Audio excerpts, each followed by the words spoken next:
Greetings, programs! Welcome to Stegosaurus Studios. This is the shop where highly questionable building takes place of debatably cool things. At least we hope.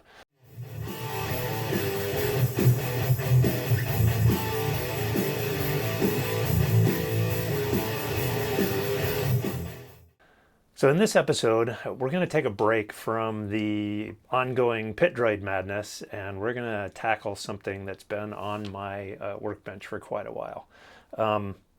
This is a long time ago, many months ago, I picked up a kit from another YouTube channel, and that is the Smuggler's Room. I've been following them pretty religiously for a long time. Brian and Carissa make some pretty cool Star Wars content. They've been doing that for 5 years. And so finally, I am going to tackle the Scomp link panel. So you don't know what a Scomp link panel is? Neither did I. So it's a Scomp link is the little thing that R2 uses to plug into the computer panel. And the computer panel itself is the Scomp link panel. So the Smuggler's Room came out with this really cool laser cut acrylic kit. It was for a limited time, and I was lucky enough to pick one up. And so I'm going to take you through the painting and assembly process for it. And for extra credit cool points, it actually fits over a standard light switch in the house. How great is that? Okay. How's that?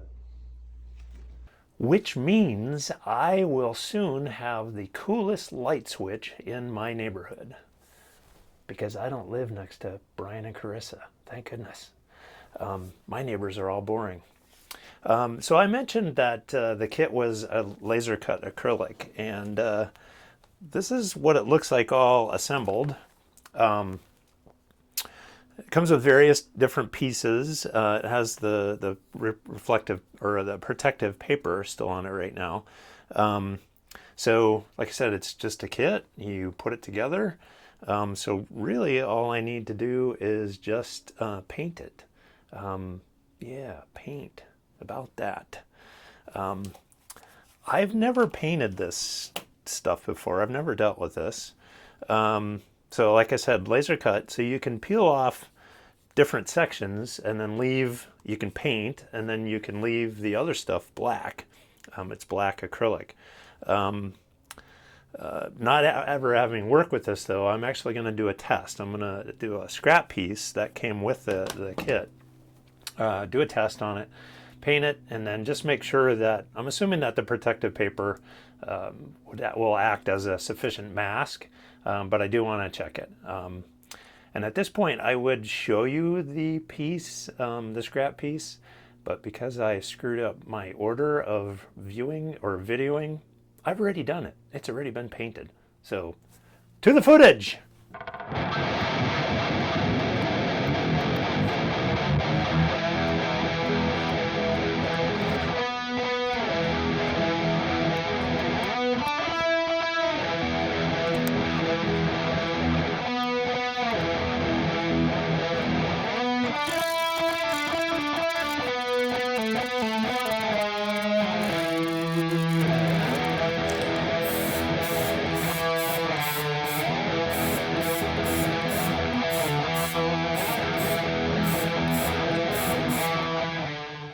All right, well, let's peel some paper off and see how that painting did.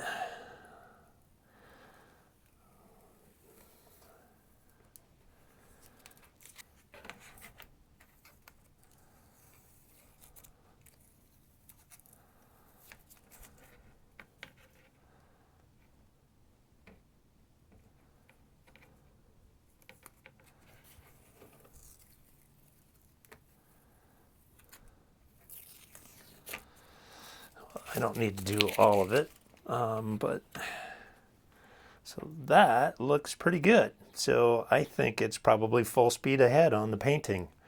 Ludicrous speed, go! Now wait.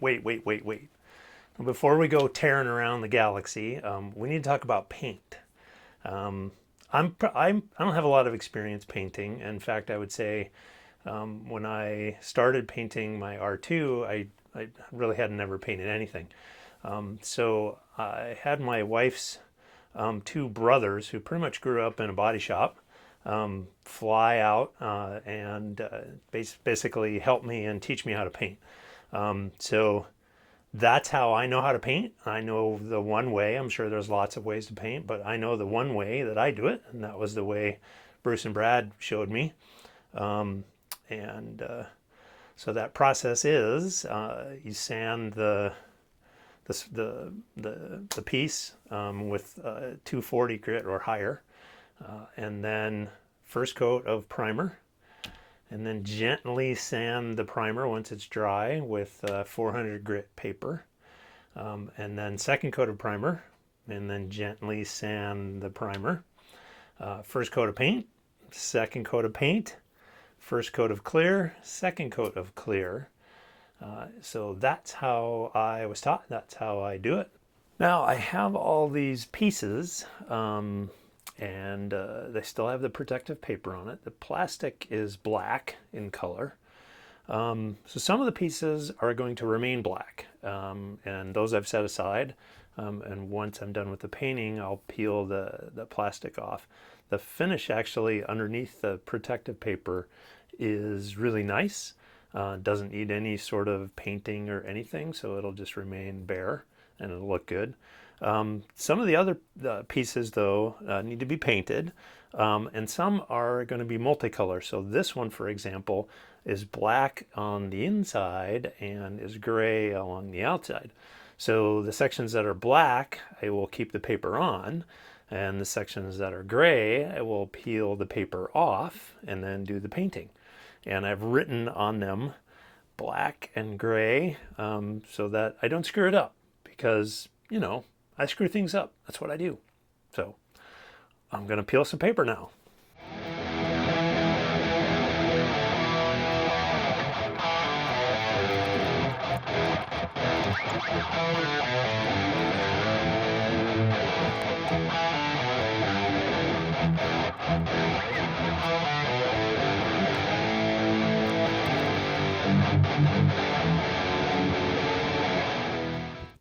Well, not going to lie to you, I've actually already done the painting.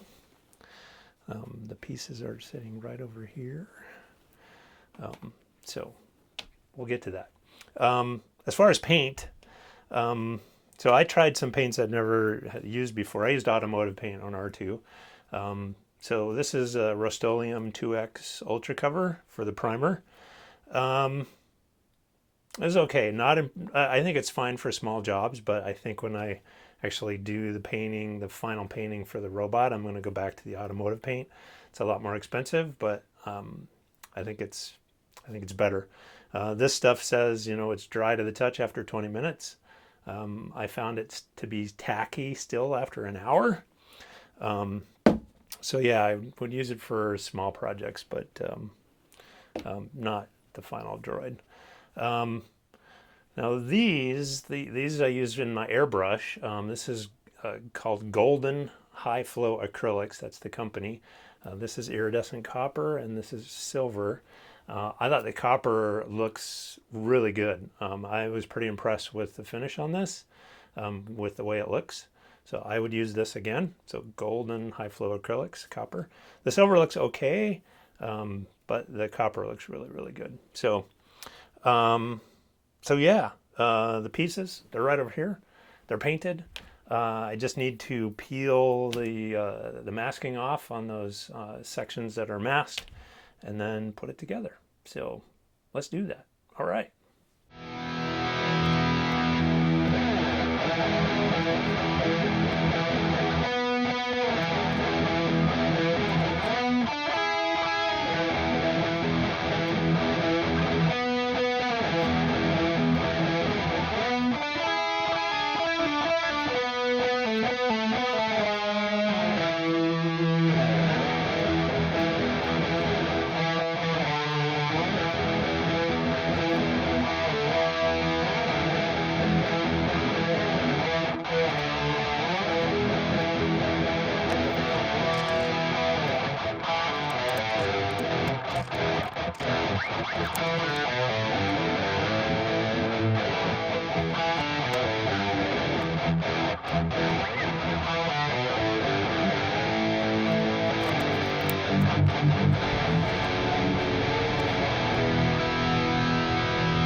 All right, guys. I want to apologize. So I know the editing of this video is pretty rough.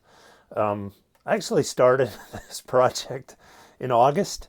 It's now February when I'm recording this, the ending piece here.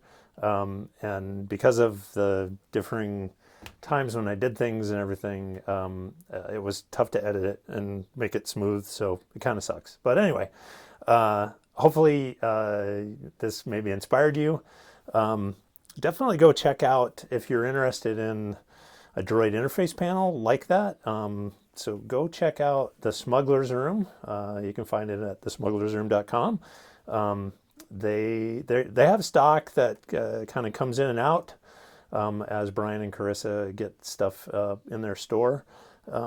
So maybe you can pick up. They have quite a few interesting things that you can buy and put together and do some painting. So it's kind of cool. So, and then while you're there, check out the other stuff. So they're building a Star Wars themed room in the basement of their house, which sounds really awesome. I don't have a basement. I don't have space in my house to build something like that. So I have a light switch, which is cool. But that's probably as much as I'm going to get.